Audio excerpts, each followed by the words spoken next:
You feel that in some way you helped make him president? Absolutely. I was quite surprised when they dragged out every single Donald Trump interview I had done. That was Howard Stern. And yeah, you heard him right. He's basically asking, how on earth did my show become the gospel truth for political news? This is about how a decades-long friendship, built on shock value, completely blew up and became a massive political liability. It's a story about loyalty, image, and the fact that in today's world, your past never, ever stays in the past. Donald Trump would come on my show, and this is why he was great. There was no filter.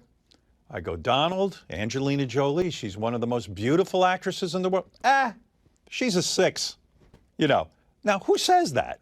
Types of things most people, certainly politicians, don't say. All right, so let's rewind. For years before Trump was even thinking about the White House, he was a regular on Howard Stern. And I mean a regular. He wasn't a politician. He was just content. Most people, if they're having that thought, keep that pretty guarded. Not Donald. He was right into it. Honestly, the setup was perfect for both of them. Stern got a guest who would say literally anything for a headline, and Trump got to use Stern's massive platform to build his whole Playboy billionaire brand. He'd rate women, crack jokes about walking backstage at his pageants, is literally anything. She was one of the great beauties of the world, according to everybody, and I helped create her. Who? Ivanka. Ivanka Trump, most beautiful girl in the world. I would marry her. These types of things, most people, certainly politicians, don't say. It was a spectacle. But that spectacle was about to crash head-on into a presidential campaign. And then, 2015 happened. The second Trump announced he was running for president, all those hundreds of hours of interviews weren't just jokes anymore. They became a weapon. Feel that in some way you helped make him president? Absolutely. Does it make you feel bad or good? I did not vote for Donald Trump. The way I helped Donald was I let him come on and be a personality. Whether you liked him or not, people related to him as a human being, whether you love him or hate him. He's a master at talking like a dude. Every news network started playing them on a loop. What used to be edgy radio talk was now being called a reflection of his character. The irony is just incredible. The very show that helped make him was now being used to try and break him. First of all, it's unbelievable to me, and I've documented my thoughts about how this whole candidacy even came about. This was a publicity stunt. Picked up the phone and he called me personally, and he asked me if I would go to the Republican convention and endorse him. So, with Trump in office, Stern starts getting critical on his show. And if you know anything about Donald Trump, you know he doesn't take criticism well. So what finally killed the friendship wasn't even the name-calling. It came down to one simple thing: loyalty. Stern supported Hillary Clinton and wouldn't endorse Trump. For Trump, that was a line he couldn't uncross. He just cut him off. End of story. He was very susceptible to flattery.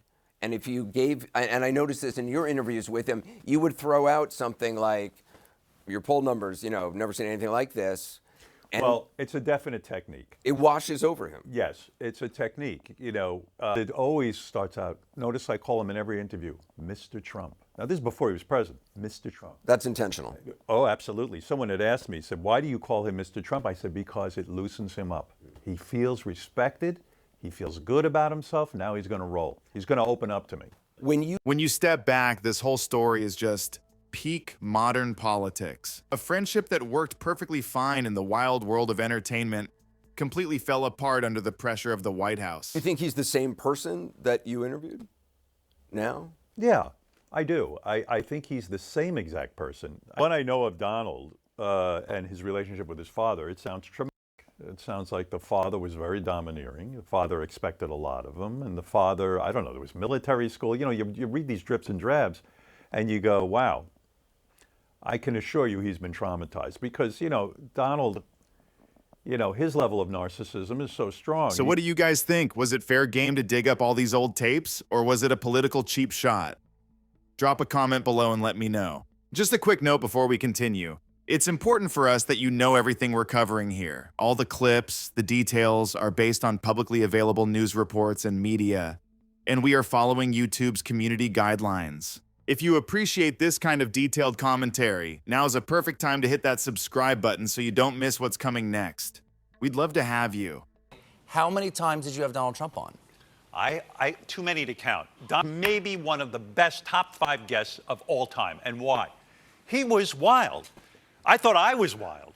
And a great guest. No, a great guest because he would say anything that came into his mind. He was completely unfiltered. He was talking about his daughter was the most attractive woman he ever met and how much he thought she was hot. Look, the political damage was one thing, but what was happening behind the scenes? That's where this story gets really uncomfortable. You have to imagine what this was like for Melania.